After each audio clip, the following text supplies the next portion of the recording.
না চাইলে ক্ষমা হবে না।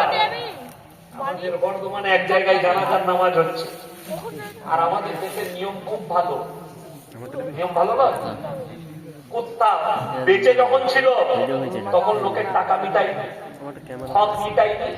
মরে যাওয়ার পরে দাঁড়িয়ে বলছে আমার আব্বা চলে গেছে, তাই সবাই ক্ষমা করে দিবেন, আর কিছু টাকা যদি কারো কাছে ধার করে থাকে আমাকে কহেন, আমি মিটিয়ে দেবো। হয়ে গেল। যেমনি 2 মাস পেরিয়ে গেল, একজন দোকানদার এসে বললে ভাই তোর বাপ তো আমার দোকানে মাল দিত, তো ওই 5300 মতো বাকি আছে। আমাকে কেন কইছিস? খবরে যে আমার বাপ তো বললাম, আমি কেন বলবে? ঠিক বললাম না ভুল বললাম? তুই যে দাঁড়িয়ে জানাজার ময়দানে ওয়াদা করলি, বাপের বোঝাটা মাথায় নিলি, জানাজার নামাজ শুরু হবে, একজন বলছে আমার আব্বাকে ক্ষমা করে দিবে, আর তাহার ভাগ্নে দাঁড়িয়ে ছিল, সে বললে আমার মায়ের জমিগুলো দেয়নি, পুজো করবে, ঝামেলা লেগে গেল। জানাজা হবে কি না ঝামেলা, বুঝলে? এখন মশলা দাঁড়িয়ে গেল অনেকজন। আমি বললাম ভাই যা, ও যখন বলে দিয়েছে তোমরা বিচার করে দিবে। জানাজার নামাজ হয়ে গেল, ইয়ে গেল, তাকে ধরে বসবে, বলে আমার মায়ের জমি দেয়নি, দেখাচ্ছি আমি তোকে, এই জমিগুলো আমি পাবো। অনেক বাবা মা আছে শুনেলে আমাদিকে জলসাই গেলে বলে হুজুর মলি সাহেব একটু বাবা মায়ের খিদমত সম্পর্কে বলবেন, হক সম্পর্কে বলবেন। শুধু সন্তানের, বাবা মায়ের প্রতি খালি সন্তানের হক, সন্তানের প্রতি বাবা মায়ের কোনো হক নাই। কথা বলে না? আছে তো। যেমন বাবা মায়ের খিদমত করা সন্তানের হক, বাবা মায়ের হক হচ্ছে সন্তানকে সমানভাবে সম্পত্তি দেওয়া। দেখ, আমাদের অনেক বাপ আছে, অনেকজন আছে, কি করে ও বড় বেটা আমাকে বেশি ভালোবাসে, আমাকে 2 বিঘে জমি রেখে দেবে, লুকিয়ে নিয়ে মসজিদে গিয়ে তাহাজ্জুদের নিয়ত ভেবেছে, কবরে যাবে না, তো নিয়ত বেরোবে। কে বললো তোমাকে হক মারতে? অনেকজন বেটার সম্পত্তি বিটিকে রেখে দেয়, তারা রেডি থাকবে কিয়ামতের দিনে। যারা বেটার হক মেরে পিটিকে দিয়েছ, যারা পিটির হক মেরে নিয়েছে, আমার পিটিকে বিয়ে দিয়ে দিয়েছিস, তাকে আর কিচ্ছু দেবো না, যা আছে বেটা দিকে দেবো, শুনে রেখে দাও। যারা পিটির হক মেরে নিবে তাদেরকেও আমার আল্লাহ কিয়ামতের দিনে ছাড়বে। সমান হক যে যতটা হকদার মিটিয়ে দাও, দিয়ে দাও। হক আল্লাহর কাছে সূক্ষ্ম বিচার হবে, আল্লাহর কাছে ন্যায় বিচার হবে না অন্যায়। কথা বলে না? ন্যায় বিচার। দুনিয়াতে অন্যায় হতে পারে, আপনি অন্যায় করতে পারেন, আমার আল্লাহ কিয়ামতের দিনে ন্যায় বিচার করবেন, আল্লাহর কাছে হক বিচার হবে। আল্লাহ তাআলা সেদিনে দেখবেন না কে মৌলভী, মুল্লা, পীর, ফকির, আমি আপনি সেদিনই। আমার বন্ধু, আমি লাস্ট আপনার দিকে বলবো একটাই কথা, জিন্দগিতে যা কিছু করবেন একটা পাপ থেকে বাঁচবেন এবং নিজের পরিবারকে বাঁচাবো সবাই। জোরে বলুন ইনশাআল্লাহ। সেই পাপটা কি জানেন? শিরকের পাপ। কিসের পাপ বললাম? শিরকের পাপ। আমি একবার আব্বাজি আর আমি, আব্বাজির জলসা ছিল লখনৌ, তো সাথে গেছিলাম। তো ওখানে একটা বড় মাদ্রাসা আছে, নাদওয়াতুল উলামা, বড় মাদ্রাসা। সেখানে গেলাম, একজন মুহাদ্দিস ছিলেন মোল্লা রাবে হুসনি সাহেব, তিনি দুনিয়া ছেড়ে চলে গেছেন, আল্লাহ জান্নাতি করুক। দেখা করতে গেলাম, তিনাকে বললাম হযরত কুছ নসিহত কর দীজিয়ে। তিনি কি নসিহত করেছিল জানেন? बंगाल और बिहार में और झारखंड में ज्यादातर मुसलमान शिरक और बिदात में डूबी हुई है, इनको निकालो, इनको निकालो, ये मेरा नसीहा है। जाओ इसके ऊपर काम करो, अगर कियामत के दिन कामयाबी हासिल करना चाहते। बड़ कष्ट লাগে শিরক কি বিদআত কি। আপনাকে দেখিয়ে দেবো, আমাদের সমাজে মানুষ আল্লাহ থেকে তার সৃষ্টির উপরে বেশি বিশ্বাস করে। ঠিক বললাম না ভুল বললাম? আল্লাহ থেকে তার সৃষ্টির উপরে বেশি বিশ্বাস। একটা অমুসলিম ভাই সে মাটির পুতুল তৈরি করে উপাসনা করে। মানুষ বলে, আমরা বলি আমাদের মাসলাক, কোরআনের ভাষায় ওটা শিরক। শিরক না শিরক নয়? শিরক। ইমানদারির সঙ্গে বলুন, আমি ইয়াসিন বেঁচে আছি না নেই আপনাদের কাছে? কথা বলছি যখন আমার প্রাণ আছে। এখন শেখ যদি বলে ইয়াসিন ভাই 100 টাকা দাও, আমি দিতে পারবো না? পারবো না? কথা বলে না এরা? পারবো। এখন আমি যদি মারা যাই, আমি চাইলে দিতে পারবো? পারবো না। কেন? মরে যাওয়ার পরে আমাদের দিবার ক্ষমতা নেই। এইটাই মুসলমানকে কে বুঝাবে? ইয়াসিন বেঁচে থাকলে 100 টাকা পকেট থেকে বার করে দিত, মারা গেছে দিবার ক্ষমতা নাই, তাইলে আমি মরে গেলে আমার কবরে কি করে ভালো মন্দ চাস? আমি মরে গেলে আমার কবরে ছেলে কি করে চাইবে ভালো? অবাক লাগে আমাদের দেশে ছেলে হচ্ছে না, ডাক্তার দেখাচ্ছে, সব করছে, ওষুধ চলছে, দোয়া চলছে, ছেলে হচ্ছে না। তো বললে ছেলে হচ্ছে না, কি করব? বললে অমুক মাজারে গিয়ে 3 দিন থাকবা, ছেলে হয়ে যাবে। আমরা শুনেছি স্বামীর পাশে শুলে ছেলে হয়, এই বলছে মাজারে গড়াগড়ি খেলে ছেলে হয়।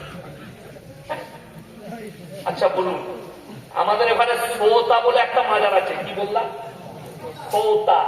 আমার বলছি থানার পাশে আউসগ্রাম থানায় নূর মোহাম্মদ খাতের ভাইকে ছিলেন তো? হ্যাঁ, উনার থানায়, ওনার বাড়ির কাছাকাছি সৌতা বলে একটা জায়গা আছে। সেখানে মাজারের পাশে একটা পুকুর আছে। বলছে যেই ডুব মারবে তার রোগ ভালো হয়ে যাবে। সারা ক্যান্সারের হসপিটালটাকে বন্ধ করবে, মালগুলোকে নিয়ে ডুবো আর তুলে আর ক্যান্সার থাকবে না, ভালো হয়ে যাবে না? এত বড় পাপ মুসলমান করতে পারে? একটা বদমানের মতো পাপ মুসলমান করতে পারে? অবাক হয়ে যাবেন। আপনাকে আমি আপনার মুর্শিদাবাদে দেখাবো, গাছের গুড়ায় মাটির গুঁড়া রেখে আগরবাতি মোমবাতি দিয়ে সিজদা দিচ্ছে। এই কান্দি থানায় দেখিয়ে দেবো। ঠিক বললাম না? ভুল বললাম? এবার আমাকে বলতে ভয় লাগছে, রাস্তায় আটকানো না। ঠিক কিন্তু ঝামেলা নাই, লোক আমি গাড়ি করে এনেছি। হ্যাঁ, পুলির লোক আছে, খড়গ্রামের লোক আমি গাড়ি করে এনেছি। আমার সামনে আছে বাপি, অত সহজ নয়। হ্যাঁ, আটকাতে পারবে না। আরে ভাই, আটকানোর কি আছে? হক বলো, বড় কষ্ট লাগে। আমি হুগলি ডিস্ট্রিক্টে জলসায় গেছি, বড় প্যান্ডেল। এই আপনারা কি প্যান্ডেল করতে খালি 3 টাকাইছে? সে ঝাড়বাতিওয়ালা প্যান্ডেল, স্টেজ সেরকম দিয়ে সাজানো। স্টেজের পাশে একটা বড় গাছ, গাছটা চলে গেছে ওপর দিকে, তলায় চারিদিকে প্যান্ডেল। গাছের গুড়ায় দেখছি আগরবাতি মোমবাতি মাটির গুঁড়া। আমি স্টেজে গিয়ে বললাম, বাবা তোমাদের এখানে হিন্দু মুসলিম ভাইদের মধ্যে খুব মহব্বত বা? বলে হুজুর তাই?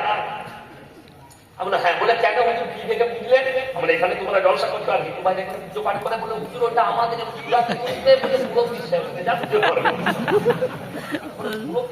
ওখানে। ইমানদারির সঙ্গে বলুন তো, একটা অমুসলিম ভাই মাটির মূর্তি তৈরি করে পুজো করলে এটা যদি শরীয়তে শিরক হয়, মাটির খোঁড়া রেখে সিজদা করলে এটা শরীয়ত। কোন পাপের বেটা মৌলবি স্টেজে নিয়ে আসুন, আমি এখনো আছি আপনার কাছে, এখনো স্টেজে থাকবো 1 ঘন্টা, ডেকে নিয়ে আসুন। যদি কোন পাপের বেটা মৌলবি যদি বলতে পারে ওটা যায়, ওটা শরীয়ত, আমি আর সমাজের মুখে পাই ক্যামেরা বলছে আর কোনদিন কথা রাখবো। কোরআন 17 পারা, কত পারা বললাম? 17 পারা, একবারই শেষ পৃষ্ঠা। কোন পৃষ্ঠা? শেষ পৃষ্ঠা। এটা মনোয়ার জাহান 10,000 টাকা, পুরন্দরপুর। আর এটা ফুলবাসে কি ফুলবাসে 10,000 টাকা। আর এটা মহিলা চাদর পাঠাবার ব্যবস্থা করি, পাঠিয়ে দেন, অসুবিধা নেই। মাছ রেডি আছে, আমি রেডি আছি, অসুবিধা নেই। চাদর পাঠিয়ে দেন, পাঠান, যে যা পারবেন। এটা কি ফুলবাস, এই নামগুলো আপনাদের এখানে হিন্দু ভাইরা বাস করে না? করে না? করে তো। আচ্ছা, কোন হিন্দু ভাইয়ের নাম আব্দুর রহমান আছে? আব্দুল জাফর আছে? নাই। কিন্তু মুসলমানদের নাম পল্টু পল্টু পল্টু পল্টু ফুলবান অমুক সব, কি বুঝলেন? কেন জানেন নামগুলো? দুটো জ্ঞানের ঝগড়া। নানি বলছে আমি নাম রাখবো বাদশাহ, আর দাদি বলছেন না বিরানের ওই নাম চলবে, আমি একটা নাম রাখবো। কি নাম রাখবেন? করি না, যা পুজো করে। এই করি তো আমাদের এই যার ফুলবাস নাম, এটা শরীয়তে আছে রাখতে ফুলবাসটা। যে ভাই আছেন অ্যাভিডিভিট করে পাল্টি কি বুঝলেন? আমাদের গ্রামে কালো আছে, আছে তো আমাদের দেশে কালোর অভাব নাই। কালোর অভাব আছে, সাদা কালো। সাদা আবার কি করে কালো হয়? কেন বলেন? সাদা কালো, তেরা কালো, চিটে কালো, পেটকাটা কালো, কি বুঝলেন? তেল কালো, কলচে কালো, সব রকমের কালো। লাস্টে কি আছে? বড় কালো আর ছোট কালো। কালো শেষ নয়, কি বুঝলেন? সব রকম নাম আছে। আল্লাহ হেফাজত করুক। সবাই নিয়োগ করুন আমরা ভালো নাম রাখবো, বলুন ইনশাআল্লাহ। নামটা কেন গোলমাল করে দিই? নানিতে দাদিতে এরাই তো সমাজটা শেষ করলেন। একটু মায়েদেরকে তো বলে দিই কি জানতে হবে, তাই আর জীবনে দাও পাবো, কি বুঝলে? এই হাদিসুন নিসাতে সমাজটা আমাদের শেষ করে দিলে। হাদিসুন নিসা মানে কি? মেয়েদের হাদিস। আমার আব্বাজি আমি যখন তাজবিরি একদিন বলে যে ওই ঝোল থেকে মাছ কেটে নিয়ে, বাদটা ছিল রবিবার, চাদর পাড়ি যা ঝোল না, আমার বউ মানা করেছে আজকে মাছ খাওয়া যাবে, আমি হাজিরি কাটলাম। বইয়ের হাত শোনা যাবে না, আমাদের হাদিস কাটলাম 12খানা মাছ কাটলাম। সে বললে বিপদ হয়, আজ আমার এই কথাটা যারা আমল করবে শিরকের পাপ হবে। কিসের পাপ? শিরকের। বিপদ আপদ কার তরফ থেকে আসে? তাহলে রবিবার কি করে বিপদ হবে? আমি তাকে বললাম রবিবার তোর বাপ মরে। যেমন আমাদেরকে আপনারা দুটো কাজে রেখেছেন, হলে আর মরলে। হয়েছে কানে আজান দিতে হবে, মরেছে জানাজা পড়তে হবে, বাকি বলে বাকি সব আমরা বলে আপনাদের এই এলাকায় দেখিয়ে দেবো, আমি নাম করবো গোকর্ণ আর আপনার পুরন্দরপুর, জীবন্তী, কান্দি, কুলি, গোপাল ভাড়া দইছে দেখেছি কি আছে? মানুষ মরে যাওয়ার পরে ইমামের আর কোনো কাজ নাই। কার কাজ? এরপর ফতোয়া দিবে কে? দাদি আর নানি। 4 দিনে মিলান, 40 দিনে মিলান। বলছে বাবা মিলান না যতদিন হবে ততদিন হাত পাটা ঘরে যাতায়াত করবে। তার কি হচ্ছে তার ঠিক নাই, তার ঘরে আসবে। এই খালা দিকে এত মারবে ফেরেশতারা, আল্লাহ ছাড়া কেউ দেখ। আচ্ছা বলুন তো, মরে যাওয়ার পরে কবরে ভারী লাগছিল মনে হয় ভাই, কি হবে তার সে বুঝছে। আমি বলছি ওই জন্যই তো আপনাদের দেশে দেখবেন, আমাদের বর্ধমানও আছে সব জায়গায়, শবে বরাতে 3 দিন আগে থেকে বোম ফাটে আমাদের দেশে। ফাটে না?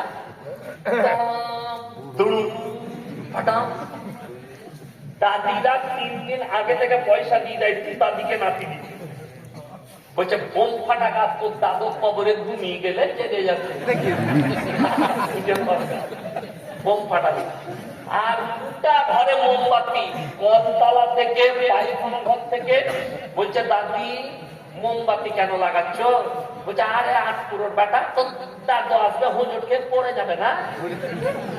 আল্লাহ তাদের কি হচ্ছে তার ঠিক নাই, তোর হালুয়া রুটি খেতে আসবে, কি বুঝলেন? না বুঝলেন? অনেক জিলাপি খোররা বলছে যে এদের পেটে জিলাপি সহ্য হয় না। কে বললে জিলাপি খাই না? আমি ভাই সকালে আমাদের কমল পালের দোকান আছে, জিলাপি আনতে গেছিলাম, দুটো জিলাপি গরম দে আমাকে। আমি গরম জিলাপি খেলাম, কিন্তু মাজারের জিলাপি আমরা খাই না। আল্লাহ ছাড়া মান্যত করা জিলাপি খাই না। কে বললে হালুয়া রুটি খাওয়া যাবে না? কালকে খান, পরশু খান, জলসার দিনে করে খান, যেদিনে পারবেন হালুয়া রুটি খান, কে মানা করেছে? কিন্তু শবে বরাতি হালুয়া রুটি করতে হবে, কাঁচা বেদাত লেখে নিয়ে যান। ওই জন্যই তো আমাদের দেশে লোক মরে গেলে হুজুরকে ডাকছে।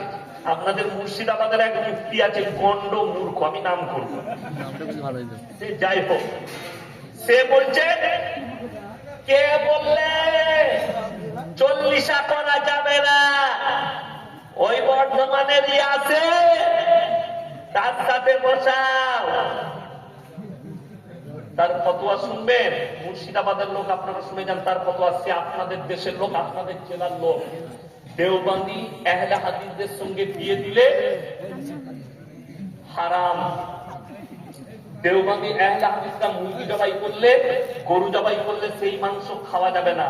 সেই হারাম করতে জিজ্ঞেস করো বেরেলিরা, বেরেলি ভাইরা হজ করতে যায় না? যায় না? যায় না।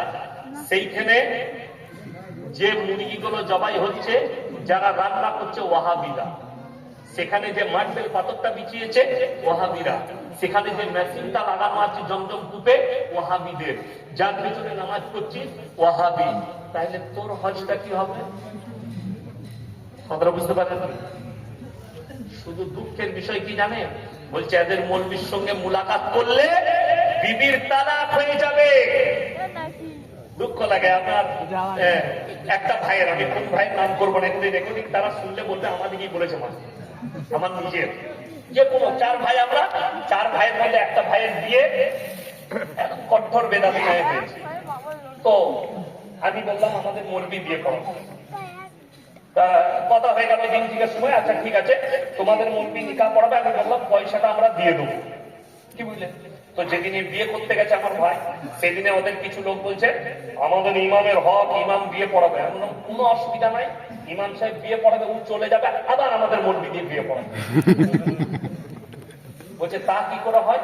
আমরা আমার কাছে হবে, তোমাদের কাছে কি হবে আমি জানি না। তো তারা বললেন ঠিক আছে ইমামের পয়সা দিয়ে দাও। ইমাম সাহেব বললে আমি খানা খাবো না, মঞ্চে যাবো না। সে এলো না, পয়সাটা দিয়ে দিলে আপনি ইমানদারির সঙ্গে বলুন এরা বলছে দেওবন্দি আহলে হাদিসদের ঘরে বিয়ে দেওয়া যাবে না, আর আমাদের পয়সাটা নেওয়া যাবে। ওইটা যায় ফতোয়া তোমার দিমাগকে জিজ্ঞেস করো।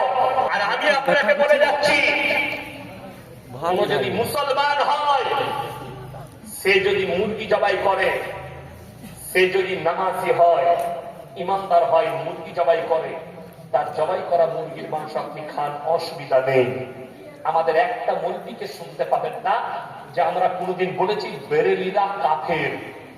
বেরেলিরা কাফের নয়। একটা ব্যক্তি কুফরি করলে সেই ব্যক্তি কাফের হতে পারে।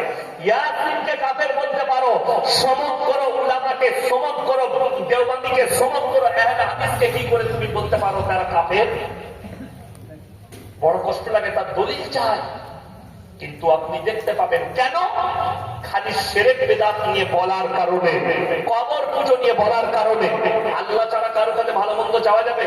যাবে না। 17 পারা, কত পারা? একবারই শেষ পৃষ্ঠা, শেষ রুকু। ইয়া আইয়ুহান নাসু যুরিবা মাসালুন ফাসতামিউ লাহু ইন্নাল্লাযীনা তাদউনা মিন দুনিল্লাহি লা ইয়াখলুকু যুবাবান ওয়ালা বিজতামাউ লাহু ওয়া ইয়াসলুবুহুমুদ যুবাবু শাইয়ান লা ইয়াস্তানকিদুহু মিনহু। হে আমার নবী বলে দাও, যারা তোমরা আল্লাহ ছাড়া অপরের কাছে ভালো মন্দ চাও, তাদেরকে জিজ্ঞেস করো, তারা একটা মাছি পর্যন্ত সৃষ্টি করতে পারে না। মাছি সৃষ্টি অনেক দূরের কথা। মাছি যদি তাদের কাছ থেকে কোনো জিনিস ছিনিয়ে নিয়ে যায়, সেটা উদ্ধার করার মতো ক্ষমতা নেই। কেন? তারা শক্তিহীন। আর আমি আল্লাহ হচ্ছি সৃষ্টিকর্তা, শক্তিশালী। জোরে বলুন সুবহানাল্লাহ। এটা কোরআন, যাদের বাড়িতে মানে কোরআন আছে বলবেন। 17 পারা, শেষ পৃষ্ঠা, শেষ রুকুর প্রথম আয়াত, দ্বিতীয় আয়াত, মানেটা পড়ে বুঝবেন। আল্লাহ এখানে স্পষ্ট করলেন যে যাদের কাছে তোমরা ভালো মন্দ চাইতে চাও, তাদেরকে জিজ্ঞেস করো, তারা একটা মাছি পর্যন্ত সৃষ্টি করতে পারবে না। তাহলে আল্লাহ ছাড়া অপরকে। এখানে হাজী সাহেব কেউ আছেন? হাত তুলে। মাশাআল্লাহ, একজন। আর কেউ হাজী সাহেব আছে এখানে? উমরা করে এসছে কেউ আছে? মাশাআল্লাহ, একটা, দুটো, তিনটে উমরা, 4টা উমরা। ইমানদারির সঙ্গে বলবেন, আপনি সামনে বসে আছেন, মক্কা থেকে মদিনা 470 কিলোমিটার রাস্তা, ঠিক বললাম তো? কটা মাজার থেকে দেবা? একটাও নয়। আমার বাড়ি থেকে আপনার এখানে 120 কিলোমিটার, 120,000-এর বেশি মাল আছে। ঠিক বললাম না ভুল বললাম? আচ্ছা বলুন তো, জান্নাতুল বাকিতে যে সাহাবীরা শুয়ে আছেন তাদের থেকে দামি ওলি পৃথিবীতে কেউ হতে পারে? পারে না। তাদের একজনেরও মাজার নয়। ওটা ছেড়ে দেখবে যে সমস্ত ভাইরা উমরায় গিয়েছেন, হজ করতে গেছেন, উহুদের প্রান্তরে লোহার ব্যারিকেড দিয়ে 70 জন সাহাবীর কবর আছে। আমি কিতাবে পড়েছি, ঠিক কিনা? সেখানে কে শুয়ে আছেন জানেন? শুধু সাহাবীরা নয়, আল্লাহ নবী সাল্লাল্লাহু আলাইহি সাল্লামের নিজের চাচা যান হযরত আমির হামজা রাদিয়াল্লাহু তাআলা আনহু যুদ্ধের ময়দানে বুকটাকে ছিঁড়ে গলা থেকে কলিজা ফট্টা বার করে চিবিয়েছিল, তার নাম হিন্দা। আল্লাহ তাকে ইমাম দান করেছিলেন। এরকম নবীর সাহাবীর একটা মাজার হলো না। আমার এলাকায় এক জায়গায় ওরস নিয়ে মারামারি, একদল বললে করতে দেবো আর একদল বললে আমি ওরস করতে দেবো না। আমাকে বিচারে পাঠানো হলো। কোথা থেকে? ডাকা হলো থানা থেকে, চলুন আপনি বিচার করুন। আমি বললাম, বাবা তুমি কেন দিবে না ওরস করতে এই জায়গায়? বললে সে দলিল পত্র নিয়েছে, বললে এটা আমার বাপের জায়গা, আমি করতে দেবো না। এই হারাম কাজ আমার জায়গায় হবে না, আমার বাপের জায়গাটা আমি ভাগ পেয়েছি। কেন? তাকে বললাম, বাবা আপনি তো ওরস করবেন, তো আপনার এই মাজারে কোন আল্লাহর ওলি শুয়ে আছে? শুনবেন, ইসলাম সত্যের উপরে ঠিক আছে না মিথ্যার উপরে? বাবা সত্যের উপরে। কিন্তু কিভাবে মিথ্যা চলছে শুনে নেবেন। সে বলছে, হুজুর আমার এই মাজারে কেউ শুয়ে নাই, আমি পাথর চাপড়ি থেকে একটু মাটি নিয়ে এসে মাজার করেছি। আমরা হারাম করতে জুতো করে মারা, অথচ খবরটাই কিচ্ছু নাই। লোকে মনে করছে, মেয়েরা মনে করছে খবর আছে। আর এরকম জিনিস পেলে না মায়েদের খুব লাভ। কলকাতা গিয়েছেন কোনদিন? কলকাতা কে কে গিয়েছেন? কলকাতা হাত তুলে। সাঁতরাগাছির ওপর দিয়ে, সাঁতরাগাছির ওপর দিয়ে কলকাতা বাসে যদি যান, ঠিক দেখবেন সাঁতরাগাছি থেকে নাম যাবেন, সাঁতরাগাছি থেকে ব্রিজ থেকে নামবেন, রোডের মধ্যেখানে মাজার আছে, দেখেছেন? আর ড্রাইভার জান্নাতে যাবার একটা মারাত্মক লাইন। হারাম করে 3 বেলা মদ খাই গাড়ি চালাতে গিয়ে যেমনি মাজারটা পেয়েছে